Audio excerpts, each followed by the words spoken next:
यज्ञयाग लोपले देवा उपवास घडले सर्व संकटी बुडाले सर्वांचे कचले बुद्धिबळ.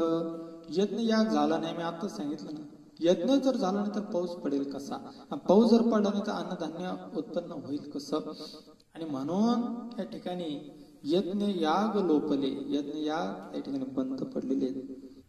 देव सुद्धा उपवास येत, देवाना सुद्धा उपवास घेतोय. नैवेद्य दाखवायचं कधी? गाणगापूरला गेल्याच्या नंतर दुपारी 12 वाजता दत्त महाराजांना नैवेद्य असतो, सगळ्यांना माहिती. सूर्यच नाही उगला तर 12 वाजले की कसं ओळखायचं? मध्यान्ह काळ. देवाला सुद्धा उपवास घडलाय महाराज.